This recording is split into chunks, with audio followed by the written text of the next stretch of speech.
¿Por qué no debemos usar herramientas de financiación de circulante para adquirir inmovilizados? Es decir, ¿por qué no debemos tirar de póliza de crédito, línea de descuento o de cualquier otra herramienta de circulante para comprarnos una máquina, una nave, etcétera?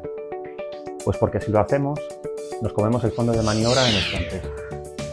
Es decir, recordemos que el fondo de maniobra de una empresa es la cantidad de colchón o excedente de dinero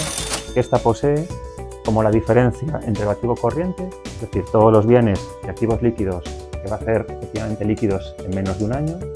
menos las deudas a corto plazo, el pasivo corriente, es decir, las deudas que tiene que afrontar en menos de un año, que tiene que pagar. De hecho, para que el balance de una empresa tenga una situación de solvencia, debe darse la siguiente situación: que el activo no corriente, es decir, todos esos bienes que la empresa tiene que se consumen a largo plazo, la maquinaria, las naves industriales, los vehículos de transporte, etcétera, deben estar financiados, todo ese activo no corriente, con recursos que son a largo plazo, es decir, deudas o patrimonio neto que son a largo plazo, y que el activo corriente esté financiado, por un lado, por el pasivo corriente, es decir, por las deudas a corto plazo, pero también, y aquí es donde surge el fondo de maniobra, una parte del activo corriente con recursos a largo plazo, es decir, con fondos que va a tener que devolver más allá de un año la empresa. De hecho, esa parte, cuanto mayor sea el fondo de maniobra y mejor será la solvencia de la empresa.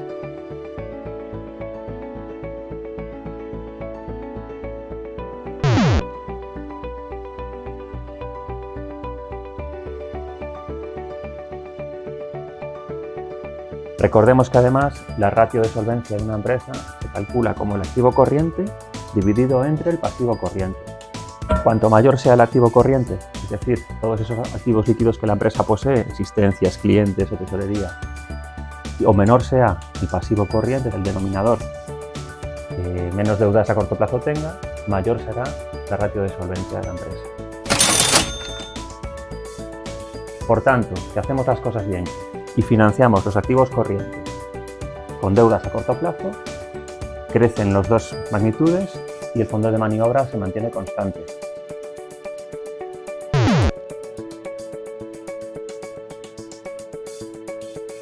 Pero si cometemos el error de financiar el activo no corriente, los inmovilizados, con pasivo corriente, entonces crecerá por un lado el activo no corriente y por otro lado la deuda a corto plazo,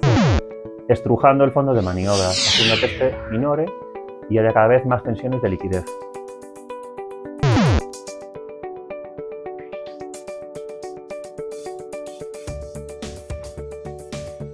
De hecho, la reducción del fondo de maniobra provocará tensiones de liquidez en la empresa, tensiones de tesorería, pues además la empresa no dispondrá de herramientas de circulante para financiar efectivamente sus necesidades de circulante, su activo corriente. Y esto provocará una reducción del fondo de maniobra y una reducción de la solvencia de la empresa. Por tanto, en resumen, no debemos comprar máquinas, vehículos, naves ni ningún tipo de inmovilizado